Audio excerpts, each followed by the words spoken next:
So Weston, really nice recording studio. I think this is the nicest one I've seen in town. So who do you want to record here? What kind of bands do you want to attract? Seems like major label artists. I would love major label artists, but at the same time, if it's a major label artist that's just starting out would be great. In other words, a label that, or a band that the label just kind of wants to see how they do. Do demos. Right, that do demos. Or even if it's a album, it's their first album, and it's almost they sign them, and it's more of a production experiment type of a deal. That'd be really awesome to work with. It's interesting how that works, where a lot of the money actually goes to people like you, producers. And nice studios. Like an artist might be signed for, let's just say, $500,000, and $100,000 goes to a producer. Have any labels approached you at all with any of those kind of grandiose offers? Nothing on that scale. And today, budgets are tighter, and there's a lot less larger labels spending that kind of money. They still spend that kind of money, but it's on their top selling artists. Yeah. So in today's world, even a $100,000 budget, or even a $90,000 budget, or even a 50 or 40 or 30 is actually a reasonable amount of money that can be produced, that can be made back, and I think that's a positive thing. At the same time, yeah, it'd be great to, get to that level, but it doesn't have to be. A lot of people make careers on the more smaller indie side, and you've never even necessarily heard of their name, but they've been doing it for years. Right. Flying underneath the radar of underneath radio. And now with internet, obviously, people can make careers out of just being an internet sensation. So let's talk about indie music, since I'm really focused on indie music these days, more so than major label music. In fact, I don't even listen to radio that much anymore, because radio is dominated by major label music. But I could see why major labels spend that kind of money, because they want to have the big, full, loud sound compared to what indie music sounds like, which does not sound that big on the radio when played back to back with some of this stuff. But like you're saying, you don't really need to spend that much money to have a great recording. You don't. I mean, you think about anything that you do that you really love to do, or not necessarily what you love to do, but what you have to do. I mean, you think about, okay, I could buy a car for $10,000 or $12,000 or $15,000, whatever it is, but there's plenty of people out there that spend $30,000. Do you have to buy a $30,000 car? It's because you want to buy a $30,000 car. Right. So what is it that you want to do with your money? Is it, come into the studio and do a nice studio, a reasonably priced studio, and spend as much time as you possibly can there? Or is it, you want to go buy a brand new Lexus? Really your call. I mean, think about people that spend, it's amazing to me, people will spend, $5,000 on the guitar rig, but spend $100 in software recording, and that's it. Right. It's again, what is it that you want? Well, do you find yourself competing against people just using their own software to record? You do on some level, and at the same time, there's a place for that. I always tell people it's great to start, lower, and the more next steps that you get, the more and more appreciative of the next step that you've gotten to. So again, if it's for friends and family, it doesn't matter. And again, if it's for friends and family and you come to a place like this, it doesn't matter if you can afford it. It doesn't really matter. Nobody's going to judge you. Nobody's going to be, laughing at you. It's great that you can do that. But at the same time, if you are sitting here telling me how serious you are, and this is really your goal, this industry is really your goal, then it's really put your money where your mouth is. Granted, I understand that there are budgets, and especially now, much smaller budget. But at the same time, in this industry, people still spend money at some point.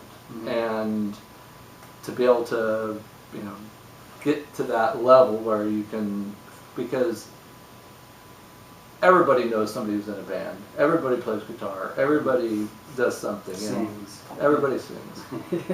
Everybody has a recording studio. On their computer. Yeah. So, again, what is it that you want to do with it? If it's something that you're really serious, you're going to do something serious. So what makes this better quality than recording on your laptop? I know you have all this expensive gear. A lot of it's state of the art. You yourself are an expert at recording, and people are paying for the time they're here, right? Absolutely. So what do they get out of here that they can't get from their own computer? Again, it's spending time. I'll just put it like this. Equipment is awesome to have. It's great to have. Having state-of-the-art equipment is great. But at the same time, equipment makes it easier, I would say. It makes it faster to be able to get up to a quality that is, you know, on any level is standard enough. So you could spend an enormous amount of time at home, a year, 2 years, perfecting a sound, and that's your sound, but you've invested 2 years of your time to get to that point.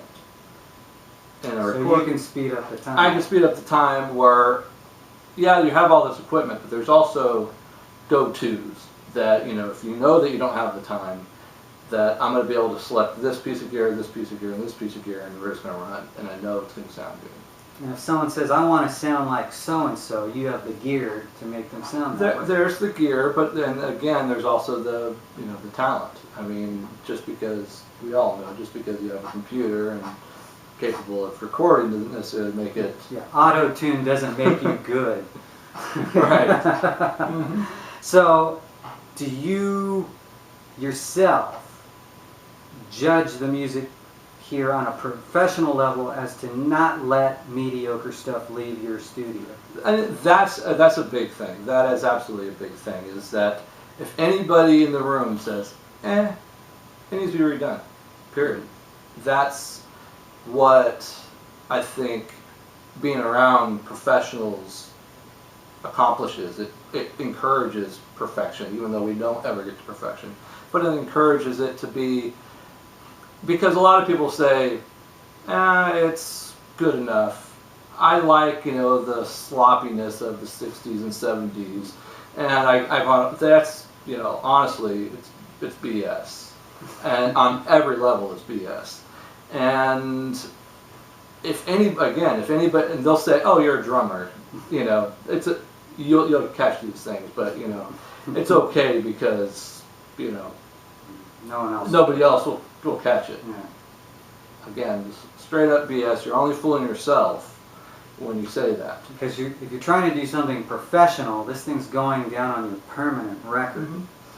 And you don't want to showcase mediocrity. And absolutely, that's the big thing. I would like to be able to see people say 10 years from now saying, yes, I've improved, but I'm still proud of that. Absolutely proud of that. And a lot of people, unfortunately, you know, you hear stuff and it's not necessarily that case. It's, oh, I'm not going to ever show anybody that because it's terrible. It's, you know, and I believe that you should be able to, you know, look back 10, 20 years and say, yeah, I've improved, but I'm still proud of what I did 10 years ago or 20 years ago. And whether it's major or indie, I think the people that you've heard of, they could probably say that. Well, Sacramento has had several signings in the past 20 years, and it is on the music industry map, but I think your recording studio pretty much rivals whatever the best studio in town is. I mean, it's got the stuff, and it seems to be on par with LA studios or San Francisco. Well, and that's kind of what we've, again, going back to wanting other engineers involved, wanting other companies involved even, that's what we can bring to the table. We can I have Darren Stoll, who's been in a punk band for 20 years. He brings that to the table. I just now connected with Pavel Geen from Velvetone Productions. He owns half of this gear. And together I think we've created something positive for Sacramento. Great. Well, thank you very much, Weston. Thank you.